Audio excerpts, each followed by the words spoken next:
Hey, good morning, everyone. Welcome back to the Coffee People podcast, presented by Roast West Coast. I'm Ryan Wolt, and this is the show where we wander through the oft-inspiring, oft-enlightening stories of coffee people. Today, I'm chatting with Carolyn Manimtim, the founder of Cozy Canine Coffee in San Diego, California. Our chat was uplifting and even a bit emotional.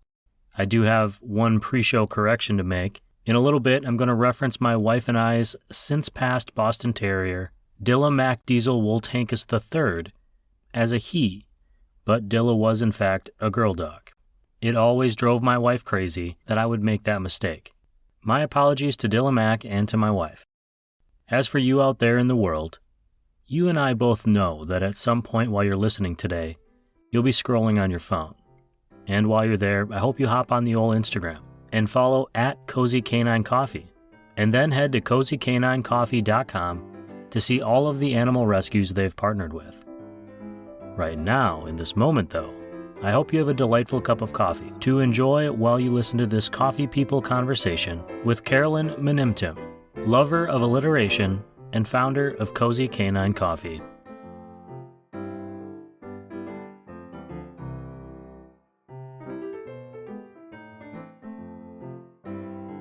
Any questions before we get going? No, I mean, I'm a little nervous because I haven't done this before. You're going to be fine. I've been on a podcast before. But you've had a conversation before and you told people Yes. about your company before, so you'll be just fine. That's true. Okay. Why don't we start with, if you could, just say your name for everyone and what was your favorite television show as a kid? Yeah. Hi. My name's Caroline Manimtim, and my favorite television show as a kid was Pokemon. And you're on the show today because you have Cozy Canine Coffee in San Diego. Correct. Yes. I have Cozy Canine Coffee San Diego. I'm excited about it. Sorry to interrupt you there. What I want to get started with, though, today is just a little bit of your backstory. Did you remember having a first experience with coffee that made you go, oh, this is kind of interesting. I'm excited about this. Yeah. I think I started drinking coffee I feel like this is a really similar experience for like being around your grandparents or your parents as they're getting ready for the day. My grandpa used to sneak me some decaf if I was able to get up early enough and got ready for school. And if I was ready on time or early, he'd give me a little bit of his decaf coffee while he would drink his cup. So I was like the first taste. Oh, that's fun. Like a little reward. Yeah, totally. So it's like, okay, if I get ready, positive reinforcement has definitely been how I work. Do you remember that being a good taste that you enjoyed? Because as a kid, I did not enjoy the taste of any sort of coffee. He used to put a lot of sugar and creamer in it, so it tasted really sweet to me. It tasted like a treat. It's funny because my grandma actually still uses that same coffee maker, that same Mr. Coffee. It's lasted like through the 90s, from the 90s all the way until now. She still makes coffee out of that thing, which is amazing. There's something to be said for routine.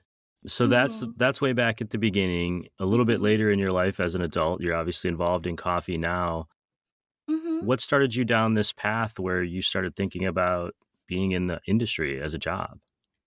Yeah, well, it might sound weird, but I got into it through beer.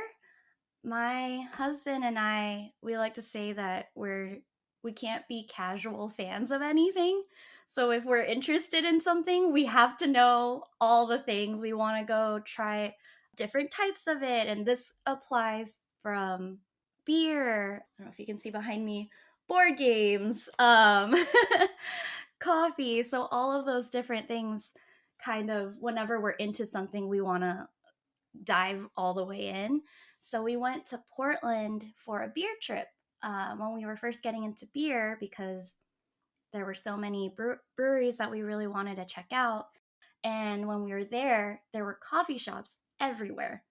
And it felt like every time we would go to a brewery, afterwards, there we'd be like, oh, maybe we should get a cup of coffee or we should check out this. And we were not coffee drinkers at the time. And for me, the memorable drink that I had on that trip, it was similar to my experience with beer. So for beer, when I got into it, it was because I had a beer, I had an IPA and I didn't like it, but it made me think, oh, I would never think that this is a beer. Uh, it has so many different flavors in it, and I had no idea that beer could taste like this. And so I had a similar experience with coffee where we went to Heart and I got, it's funny thinking back on it, I got Kenya on drip and I was so shocked by it. It was like, whoa, this coffee tastes wild. And I wasn't initially a fan, but it did make me think, this is really different. I had no idea coffee could taste like this. Why does it taste like this? And then of course we fell down the rabbit hole of like, how come this coffee can taste this way? I've never tasted anything like it. And then finding things that we liked to taste in coffee. That's very cool. I also got my start in beer, and the idea that there was a beer for everyone was something Mm-hmm. I used to sell as part of my job as a restaurant manager. You know, you say you don't like beer, but there's probably a beer you haven't tried yet that will have a flavor you like. And Right, I took pride in exactly. finding that. And coffee was similar where I didn't know anything about it. The first time somebody showed me that coffee could have different flavors and like walked me through it, I still couldn't taste them. But all of a sudden, I saw Right. other people around me going, "Oh, this tastes like fruity and blueberry." And I was like, "Oh, I want that. How do I get that?" Yeah. What were you Yes. doing at the time for a living? Because you probably weren't working in coffee if you weren't actively going out No, and I drinking it. wasn't. At the time, I was actually working at Barnes and Noble. And so I was another just over encompassing. I just feel I am a very nerdy person. And so I just like to, like I said, anytime we find something that we're interested in, we like delve all the way in. So at the time I was working at Barnes and Noble and there was one of those Starbucks that are in like the Barnes and Noble cafes that serve Starbucks. And so when I started getting into coffee, I was like, well, maybe it would be cool if I got some experience in the coffee world by getting into the bar behind the bar. So that was kind of my segue into coffee. Had no idea that it was going to take me all the way here. And there were some things in between, like other side hobbies where I was like, oh, maybe this would be what I want to do. I did calligraphy for a little bit and some some beginning graphic design. So doing that and all of that all together kind of eventually led to here because now I'm still doing, baristaing for myself for doing pop-up events, making my own labels and graphic design for that. So all those things kind of come into play eventually. It's just kind of it's at the time you don't realize that. A lot of entrepreneurs find that they're people who grasp onto skills or different interests over the course of their life, and then all of a sudden they're in a position where they can actually use them all and Hmm. and maybe need even more skills. Or I was in Yeah. design and in restaurants and all these other things, and you start learning like, oh well, I can make my own menus, or I can make my own website, or I can, all these skills that can help you get started. Right. Your cafe cozy, or your coffee roaster brand, Cozy Canine Hmm. Coffee, kind of got its start because of an actual dog. I hope I pronounced this right, Yes. named Reese. I was reading about your Yes. story and how you adopted Reese and how that inspired Hmm. you. I'm wondering, what type of pup are they, and how did adopting a dog turn into I want to go into business? Yeah. So we adopted Reese in March of 2021, and he is a German Shepherd, Australian cattle dog mix with a bunch of other stuff thrown in there. And when we first got him, he's actually my first, like the dog that is mine as an adult, where I'm responsible for him. And I feel like he turned our world upside down in the best way possible. I feel like he just made our family complete. And because of him, we started doing all of these events in San Diego. San Diego's a really dog friendly city. So, especially after the pandemic, where a lot of restaurants have patios and cafes have outdoor seating and all of that. And in general, there's a lot of dog meetups and dog businesses going on. And so we were really getting ourselves into the community that way and getting to know other people who also love dogs, and then getting involved with different rescues and doing events like the San Diego Walk for Animals. And it was one of those situations where it didn't really occur to me how much he, as Reese, was really making our lives so much better. And it dawned on me like, wow, he's really, made our lives feel complete.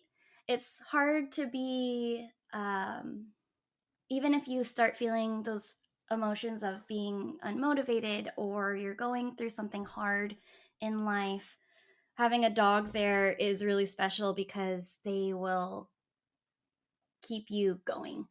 You still have to take the dog out. You still have to go outside and go for walks and get vitamin D and fresh air. And I think that's really important. And because we were starting to get really involved in the dog community, it was keeping us connected to people that way as well. So I think it was really special, bringing Reese into our little family. So Yeah. that is a great thing about dogs. I'm a dog person I was just gonna ask. as Yeah. well. I'm very much a dog person. People don't know this. I don't think I've ever said this on the show, which is saying something because I've talked about a lot of things. But Yeah. my first job when I moved to San Diego was a little bit of a side gig where I would Hmm. go to the dog park and hand out dog food treats for free. Company Oh hired me wow. to go, and I had a bicycle that had a big basket on it, and I would fill it with Hmm. dog treats and dog food, and I would ride the beaches and find a dog park or a place where dogs were, a lot of people with dogs were, and I would just hand out Yeah. free dog food, and it was the best job Oh I've my ever gosh. had. All I did was ride around all day on my bike and like be outside and like play with other people's dogs, and it was fantastic. Yeah. Oh my gosh, that's amazing. I love that. I tried to get them to make it a full. It was a short term thing. I was like, I could do this like forever, and, Yeah. but they weren't having it. Oh, do you have a dog yourself? I don't have a dog myself now. We Mhm. our dog Dillac Diesel Wool Tankus the third passed a couple years ago, Oh, I'm and so then we were more sorry. recently. Oh, that's okay.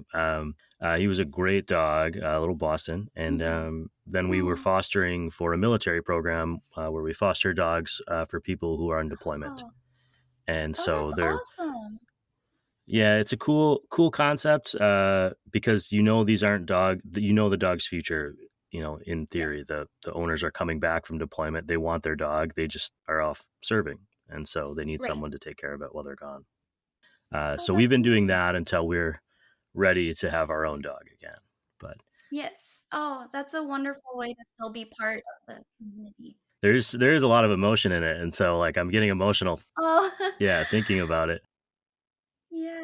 Between adopting Reese and getting that first kind of coffee experience and thinking I should work a little bit behind the bar at Starbucks, you obviously learned more about coffee.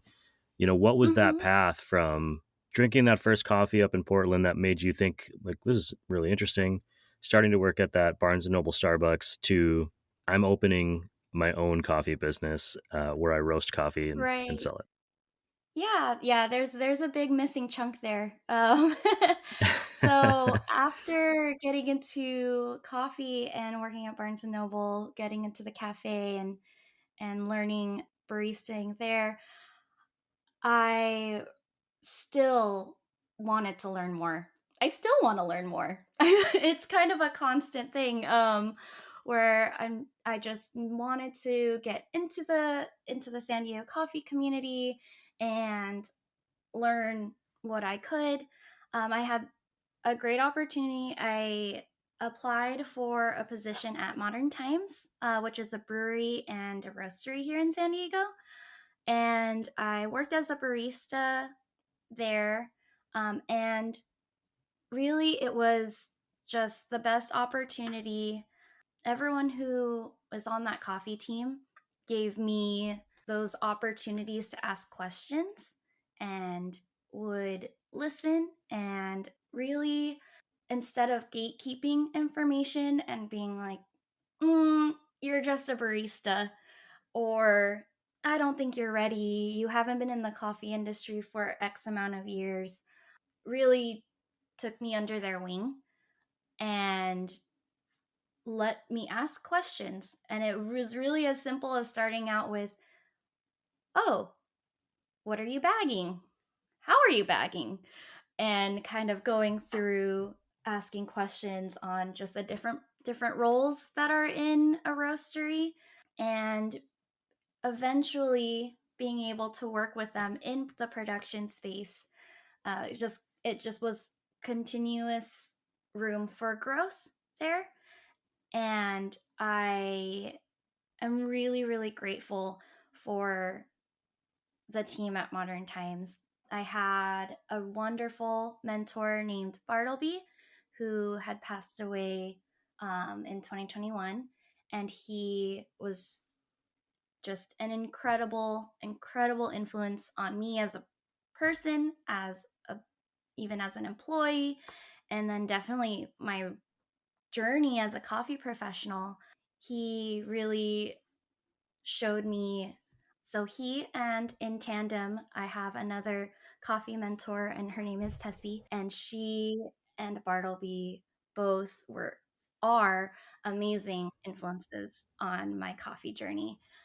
Just being able to have a perspective of your role as a roaster in terms of your green coffee buying and how you can affect the supply chain that way. Something that Bartleby was really passionate about was also how you can affect the community afterwards. And so it doesn't stop once you get the green coffee. You really do, you're still in the middle of all of it. And so you really have a way to influence. And even though you might just be one person in the chain, and then in that chain of so many coffee shops and so many coffee companies, there is still a way for you to have an impact. That was really important to me, to learn from them, both of them.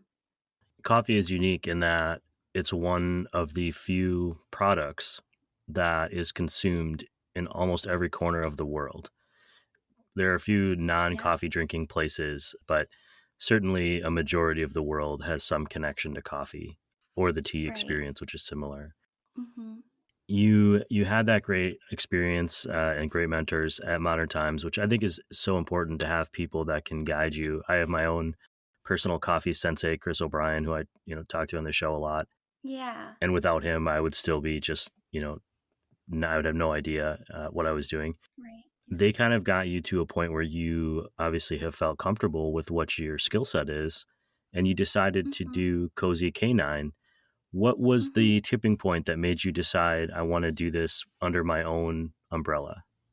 Yeah, it kind of was one of those situations where a bunch of things just started lining up.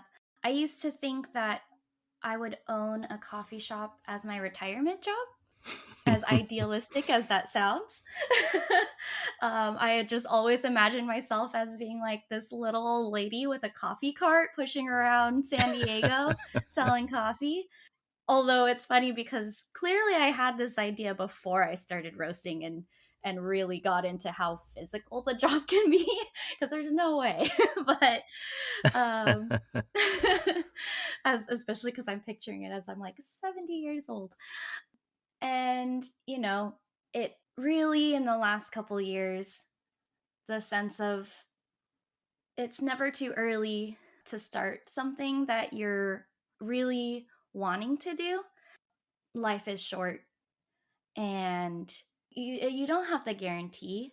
And so, as very opposite of that idealistic idea of being a little old lady pushing a coffee cart, kind of had the realism dawn on me that, there's nothing really stopping me from trying it now.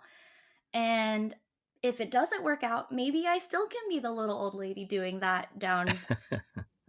in the future. But there's not there's really no reason for me not to give it a shot, while I still can.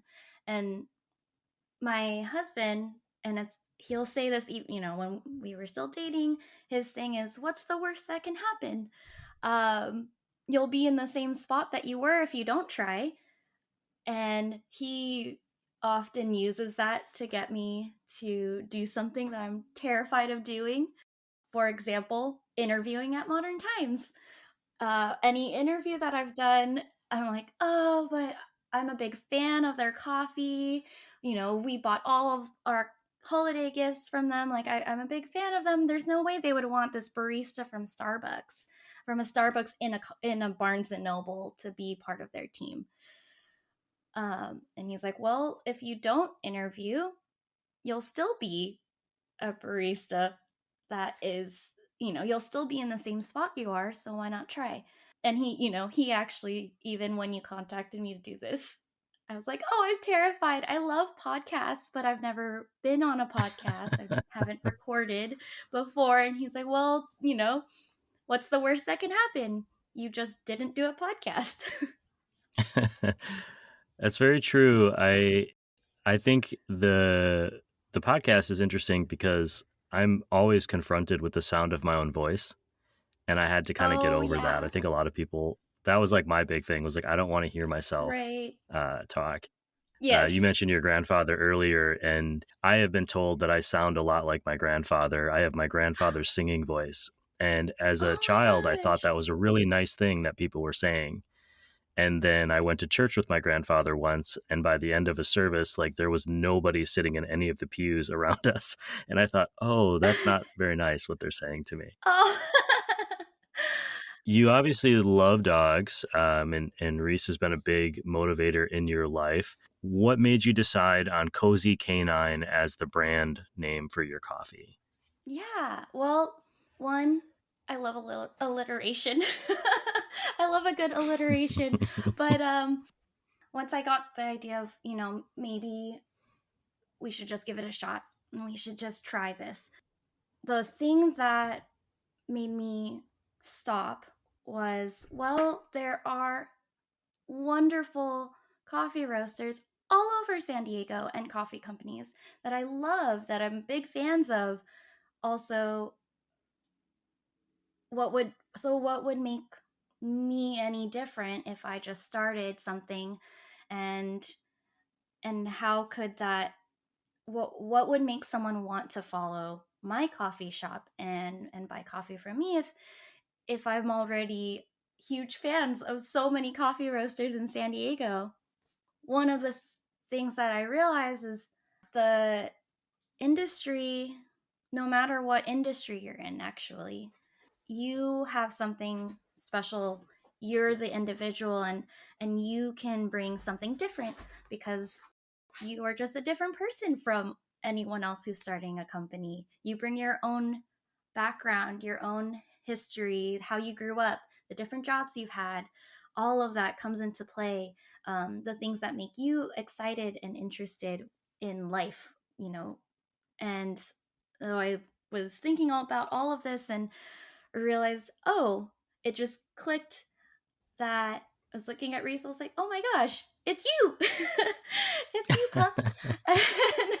And I realized, like, the past year, it had been a really hard year after going through so much. And we really had relied, sorry, I'm like looking at Reese. I'm like, no pressure, Reese. But we relied a lot on our relationship with our dog, and him, as I mentioned earlier, getting out of the house and all of that, and just the joy that dogs can bring to your life. And so I realized, like, that was one way that we could give back, is working with different animal rescues. It clicked, like, that's it. That is going to be how we're going to be different, and how we can make an impact in our own way. Once that clicked, I realized everything else just started to fall into place. I started reaching out to different animal rescues to see if they would be a partner with us, because I wanted it to be a situation where they knew that, like, where we could work together. And so we'll work with different animal rescues to promote like their different events or raise specifically for them, or do crafts where we'll do like blankets and toys crafts, and donate those together. But it really just started to fall into place. And for Cozy Canine, just coming up with the name, cozy is just how I feel when I'm drinking a good cup of coffee. It's just the most comforting feeling of drinking a warm cup of coffee in the morning. And so that just kind of clicked. Wrote down a couple other ideas, but that one immediately after wrote it down, I was like, oh, that's it. That's the one. It's a lovely sentiment that you have this thing you're passionate about that can also bring it also coffee is great because it creates connection, and you've taken it a step further where it's also supporting something you're passionate about. Now that you've started the business, obviously you have your website, cozycaninecoffee.com, where people Mm-hmm. can go to find more about you and buy coffee. But how did you get started selling coffee, and how did you start getting it out in the world where people knew that, oh, this is a thing, and maybe if I like coffee and I like dogs, I can support it, or I just Yeah. like the coffee because it tastes good. How did you go about Mm-hmm. getting that going, and where can people find it now? Yeah, so we started, and we're still an e-commerce based coffee company. And the reason why we started that way first, as opposed to getting a brick and mortar, aside from the immediate overhead, is we saw in 2020 how important it was to have a strong e-commerce side to your business. And so we really wanted to start off with that, make sure that that was strong. And immediately when we got into this, wanted to start the business, we reached out to a couple of our friends who have different. We have a friend who has her own dog boutique in Encinitas, and we had been going there since Reese was a small puppy, and saw she's seen him grow from maybe like 20 pounds all the way to the 75 pounds that he is now.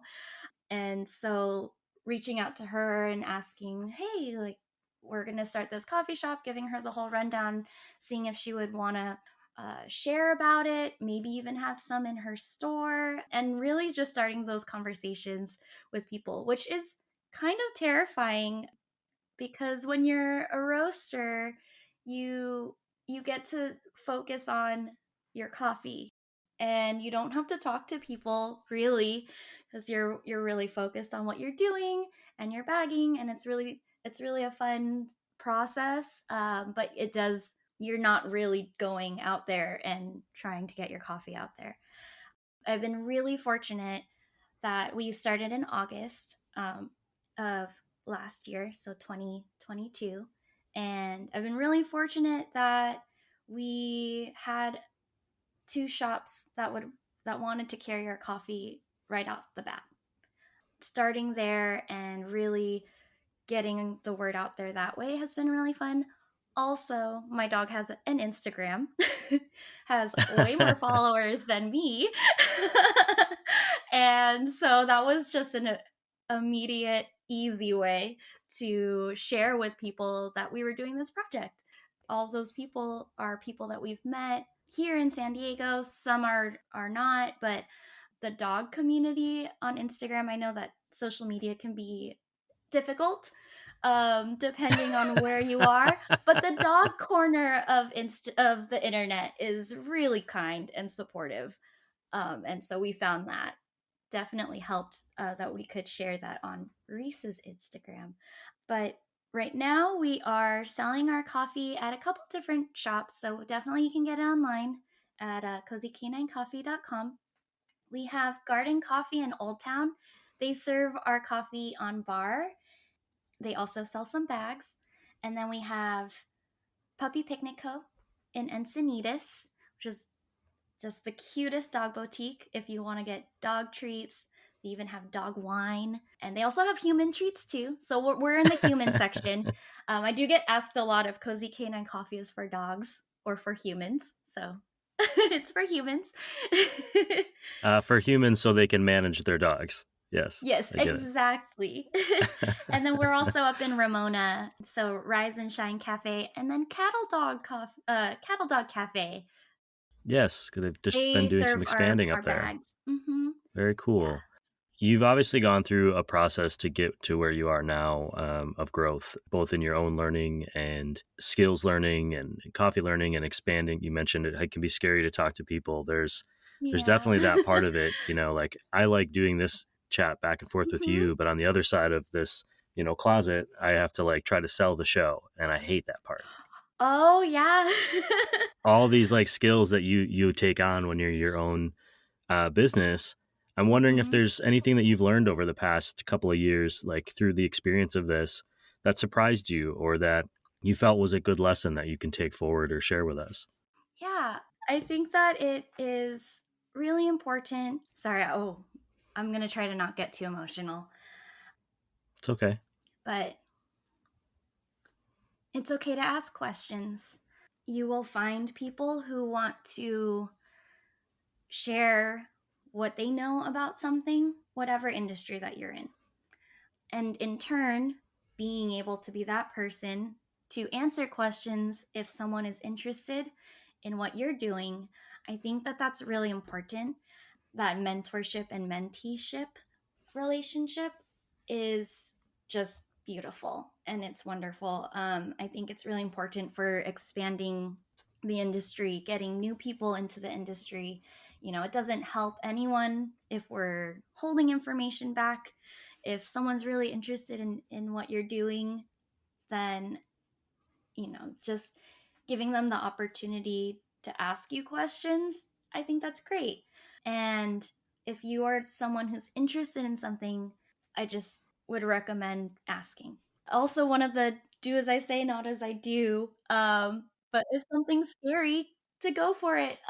Because I still get really scared to do things, and I am very fortunate to have a support system to kind of nudge me to be like, I know that's scary, but just try it.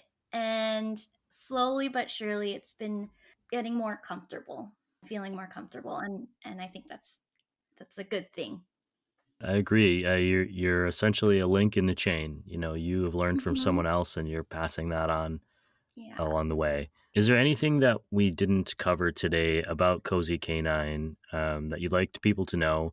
And what comes next? Is there going to be a Cozy Canine shop where we can bring our dogs in the future? Oh, Where do you see this going? I would love that one day. For this year, we are looking forward to doing more pop-up events this in San Diego and working with our animal rescue partners. Oh, I did forget to plug and let you know who our animal rescue partners are. So you can find all of this information on the website under the donations tab, but we have San Diego Humane Society, Helen Woodward Animal Center, which is where we got Reese from, the Animal Pad, and Passion for Pitties. And those are our four main rescue partners. We have different bags where we donate $1 per bag to those animal rescues. For example, our dark roast goes to Helen Woodward. So it's Muddy Paws Dark Roast goes to Helen Woodward. Who's a Good Pup House Blend goes to San Diego Humane Society, which is what I'm drinking right now. And then the Animal Pad, we have our Sidekick Single Origin, is we donate $1 per bag there. And then we're working on one for Passion for Pitties, which is going to release at the end of February. And we're really excited to get to work with them and attend their different events. So Well, and I'm excited to attend some of these events too and live vicariously through you and through dog owners who let me oh play my with their gosh, dogs. I would highly recommend, if you're listening to this and you don't drink coffee or someone in your family doesn't drink coffee, still come out to these events if you like dogs, because they're dog people are just the best. I love it. People are usually, if you ask them, "Can I pet your dog?" and they'll be honest with you, yes or no, and it's just a good time. It's just such a great serotonin boost to be around all of these pups. It's hard not to smile and be happy when you're around dogs. So Well, Carolyn, I'm smiling just thinking about the potential of future interactions with these dogs. So it's yes. working already. That serotonin boost is on its way. I want to say thank you for joining the show and sharing a little bit of your story. I think it's quite lovely to hear that there are people who are doing things even when they're afraid. I think that's an important message for people, that Yeah. it's okay to be scared. It's a big undertaking to take on a new challenge, and so I want to congratulate you on that, and just say I appreciate what you're doing, and I'm looking forward to trying some of that coffee. No worries. Oh, thank you so much for having me. This was a really great experience. Again, another thing that's kind of scary to do. But I'm really grateful that you reached out and that we did this. Me too, and you did great. No Oh, thank you. problems.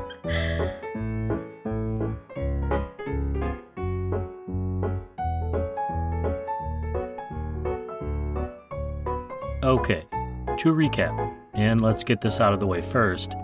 Cozy Canine Coffee is for humans, not dogs.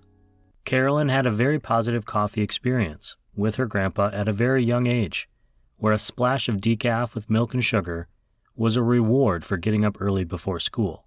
Later in life, craft beer became her gateway to craft coffee. That I can relate to. My appreciation for and my career in craft beer gave me a functional understanding of the language used in coffee, things like tasting notes, mouthfeel, and the idea that there are a multitude of flavors in a single beverage, not to mention variants of style and even those flavors. I also love the idea from today's show that a coffee one doesn't like may still inspire a reaction or emotion. For Carolyn, it was a Kenya on drip from Hart in Portland that set her in front of the rabbit hole. It was the question, why does it taste like this, that sent her tumbling down. Entrepreneurs can benefit from having a varied career path because they collect skills like graphic design or managing employees or setting up a website that they can use in the creation of their own thing later on. I took a few lessons from today's show. First, don't be a gatekeeper. Carolyn's coffee mentors Bartleby and Tessie have inspired her to pursue this path and to pay it forward. In doing so, she has faced and continues to face some scary challenges. Lesson number 2, it's okay to be afraid and to still do the thing. It's never too early to start something that you're passionate about. And besides, what's the worst that can happen? Finally, Carolyn and her coffee company are working with animal rescues to create long-term partnerships. You can find those links on roastwestcoast.com. You can also follow Carolyn at Cozy Canine Coffee on Instagram. And just as importantly, follow Reese the dog at reese.peanutbuttercup. Reese is spelled R-H-Y-S. If you're interested in ordering some coffee or seeing what animal rescue partnerships or events are in the works, head to cozycaninecoffee.com. I'll include those links in this show's podcast notes and in the Roast West Coast Coffee Podcast newsletter. You're subscribed to that newsletter, right? At roastwestcoast.com. If you're in the early stages of your coffee journey, that is also where you're going to find the brand new Coffee Smarter Education podcast. We're definitely not being gatekeepers. If you want to improve your at-home coffee brewing skills or appreciate your going out to the cafe experience, you'll want to be listening to the Coffee Smarter podcast. Find it on roastwestcoast.com or search for Coffee Smarter on your favorite podcasting platform like Apple or Spotify. And if you have a second, please rate this and that show. Rating really does help us get these podcasts out to more people. I'm told it's an algorithm thing. This podcast is supported by some great coffee industry partners. They are Café Laterre, Camp Coffee Company, Coffee Cycle Roasting, Ignite Coffee Company. I had a great espresso there this morning. Maria Coffee, First Light Whiskey, Cape Horn Coffee Importers, Zumbar Coffee and Tea, Ascend Coffee Roasters, Mostra Coffee Company, and Steady State Roasting Company. I actually stopped by Steady State earlier this week to pick up some V60 cone filters and peek into the space where they're expanding next door in Carlsbad Village. And finally, for today's show, the most important thing I want to say is thank you. This show doesn't exist without you. If you weren't listening, there'd be no reason to keep putting in the hours in the ever-evolving podcast closet. To you out there, everyone, everywhere, around the world, thank you for listening and supporting this show. You're the best. This episode of the Roast West Coast Coffee Podcast has been written, produced, and recorded by me, Ryan Wolt. I hope this episode has found you happy, healthy, and with at least a thread of sanity left, enabling you to make it through another day. Always tip your baristas and be sure to drink good coffee.